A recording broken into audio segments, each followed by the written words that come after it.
Before we begin, I'd like to welcome our families this morning. We are about to do a wonderful thing. As you know, we are about to baptize the newest Christian in the whole world. That's something to think about. That God's witness of the pouring of water and the coming of the Spirit upon this tiny child is a reminder of the call that each and every one of us has. That's what we're going to talk about this morning. You know, the stories that you heard today in the gospel lesson are probably very familiar ones, particularly the one about that shepherd and the sheep. Most of us know the story from John's gospel, and we call it the story of the Good Shepherd. Somehow we have this wonderful image of Jesus going out and searching for the lost soul and rejoicing with that sheep laid on his shoulders. There's a wonderful hymn text that is one of my favorite hymns. The middle verse says something like, "Perverse and foolish off I've strayed, and yet in love he sought me, and on his shoulders gently laid, home rejoicing brought me." Now, I won't ask for a show of hands, but I'm sure I would not find very many shepherds among you here.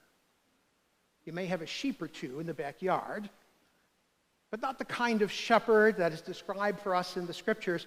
So I'd like to focus not so much on that very familiar story of the Good Shepherd in Luke's gospel, but as he pairs it up with another story that is maybe a bit more instructive for us. And that is the story of the woman who loses that one silver coin. But first, I'd like to tell you another story. This story happened about 18 years ago, so it's a while, and it's a story about me. Not that I love telling stories about me, but I think this one also is a bit instructive, a bit of a parable in itself. It's a story about me and my partner shortly after we had decided that we would be together and commit to one another. And we went all the way up to Vermont at the time to enter what was called then a civil union, a sort of commitment and legal arrangement that we were capable of at that point in time in law. And at that ceremony, we exchanged, as a pledge of our life and love, we exchanged rings. And 18 years ago, now that was longer than that, but 18 years ago, I had not yet been credentialed as an Episcopal priest. As most of you know, I had been a Roman Catholic priest for a couple of decades and was making the transition into ministry in the Episcopal Church, and I hadn't finished the process quite yet, and I had to have a job someplace, so I sold real estate. Now, I know that diminishes my trust level a whole lot all of a sudden. They say at the bottom of that trust level are automobile salesmen, real estate salesmen, and, sorry, John, lawyers. So I was a real estate salesman. I'm also a quasi-lawyer, so I guess I'm really stacking up the trust deficit. But anyway, I was working in the office one day, and I was doing my paperwork and all, and it was getting later, and I was one of the last to leave the office. And so I finally closed up, and I got in the car, and I drove home, and it was the dead of winter. It was probably mid-January, as I recall, and it was deathly cold. It hadn't snowed very much, but it was that wind that you get in the evening on those drafty January nights when it's so bitter cold. And I finally got into the house, and I started to get ready. I took off my work clothes and put on my play clothes, as my mom used to say. It's still ingrained in my head. Even my 60s, I have to change when I get home from work into the stuff that isn't the nice set of clothes. And I went through my usual routine, and I went to wash my hands and my face, and I had a habit at the time of taking my ring off and setting it up on a shelf that was above the sink in our bathroom. And as I went to take off the ring, I realized I didn't have it. It wasn't on my finger.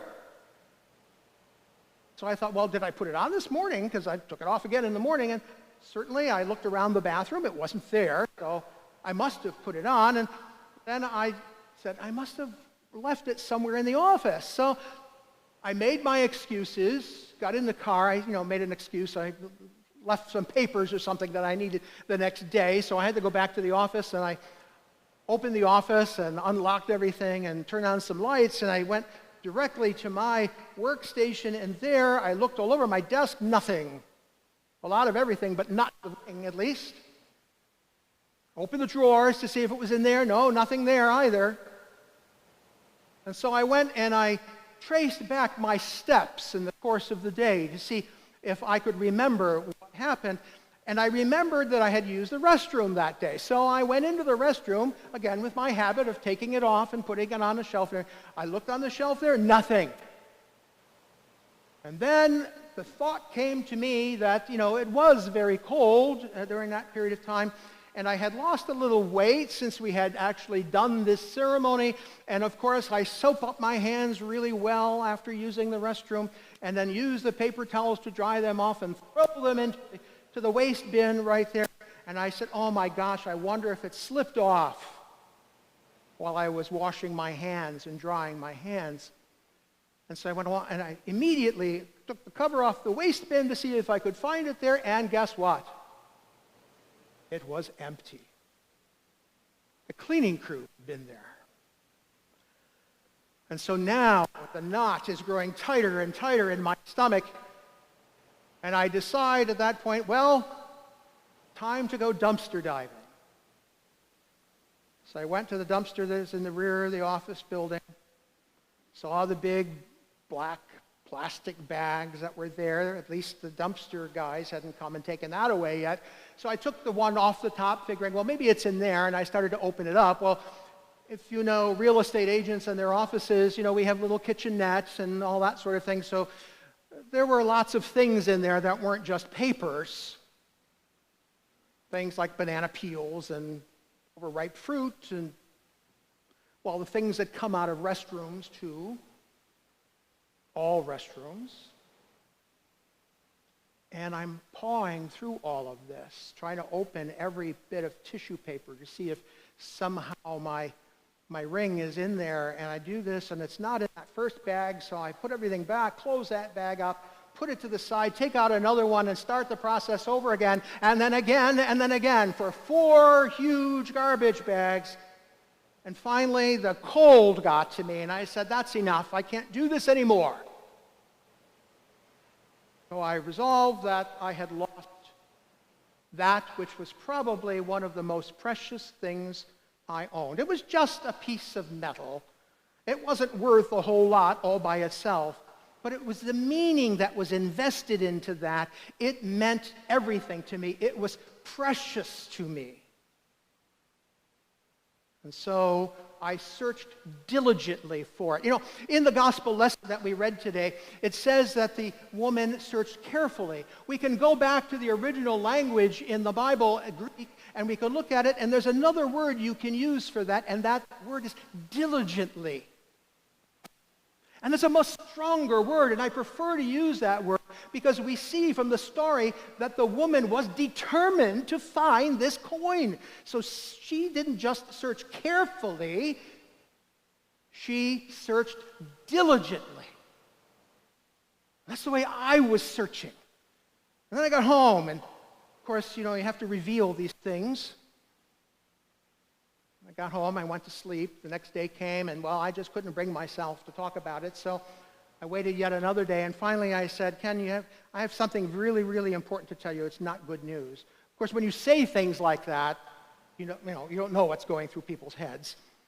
I said, no, it's not that bad. I said, I'm really, really, really, really sorry. And I was apologizing profusely, and he looks at me and said, what's your problem?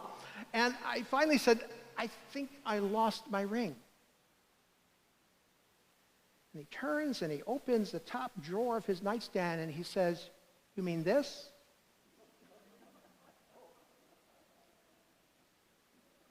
Now, today, 18 years later, the first emotion probably would have been, why did you do that to me? But in that day, when it was so new and so terrible, it's still precious to me, don't get me wrong, but, things change over time. But in that day, it meant everything. And so my emotion was not anger or frustration. It was sheer joy. Absolute joy. Because something that I thought was irreplaceable, and it was irreplaceable. You can always get another ring, but it doesn't mean the same thing when it's merely a replacement. And it was found. That's the kind of joy that Jesus is talking about in today's gospel lesson. Both the shepherd, which we don't quite relate to finding a lost sheep, but certainly we can relate to a lost coin. A coin, a silver coin, Jesus says. She has 10 of them, so it's not like she's really, really poor, and this is all the money she had in the world, but it was a substantial coin. It was probably a denarius, which is about a day or 2, 3, 4 days' wages, and so it was a substantial amount of money. But she diligently searched for it because it was precious to her. So she finds it, and when she finally finds it, she is filled with such joy that she screams out to her neighbors, I found my coin! Come, let's have a party! Now, as the way parties go, it was probably, the party cost more than the coin itself. In our day and age, if you lose 10% of your wealth, well, it hurts, but it's still okay because you can still keep going. It wasn't like this put her into poverty or anything. It was just the sheer fact that she found something for which she searched so diligently, that was so important to her, and that it wasn't important in and of itself, but what it meant, that she was going now to rejoice and invite all of her friends and neighbors over and throw a party that probably cost her 3 or 4 of those coins.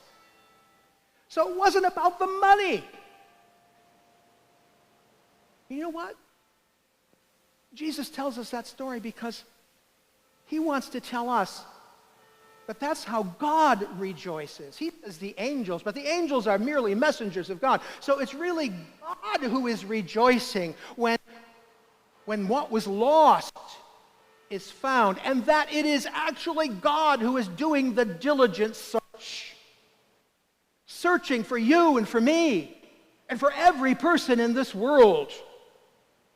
And when one of them is found and brought safely home by that good shepherd, laid gently on his shoulders, the angels of God rejoice, and even God is rejoicing. We have this image of God as a big old man with a long white beard, longer than George's, and older than George even, and sitting on a big throne somewhere, and always very dour looking, and, after all, he's the creator of the universe, so, got a lot of power.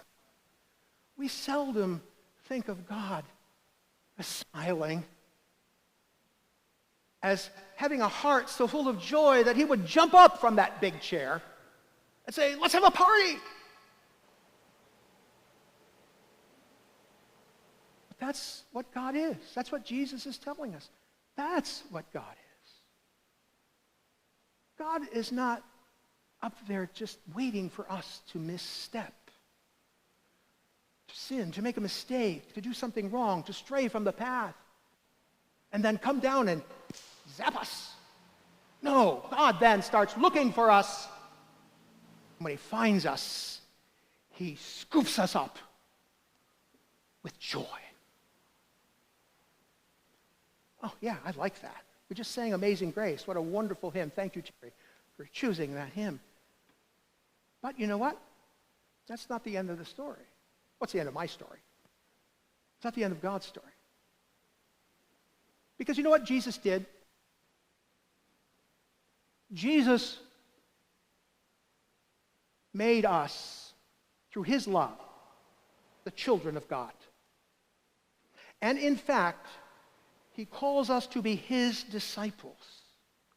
And in fact, by the reason of our baptism, which we will share again in just a few moments, he recreates us, changes us, transforms us into his own image so that we bear the face of Christ in the world. And in fact, if Jesus is the one who is to go out and look for the lost, for the homeless, for the hungry, for the blind, for those who cannot care for themselves, if Jesus is the one who looks for them, it is we, you and me, who are charged now to do that very thing.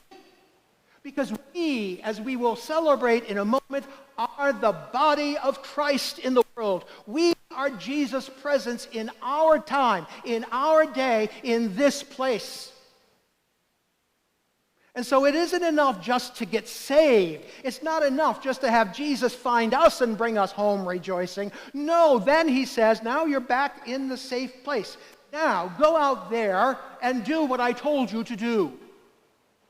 Go out, baptize, teach all nations, baptize them, bring them home, find them, feed them, house them, clothe them, do all the things that they need so that they can see the love of God made real.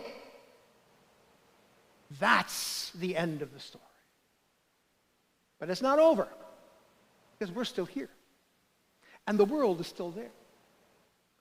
And so if we hear this story today of the Good Shepherd or the woman looking for the coin, imagine what will happen to us if we undertake that high calling to go out and search diligently for the lost, for the one who fell to the side, for the one who has no one to care for them, who is lonely, living on the streets, without a home, needs a meal, a drink of water, just a friend to talk to.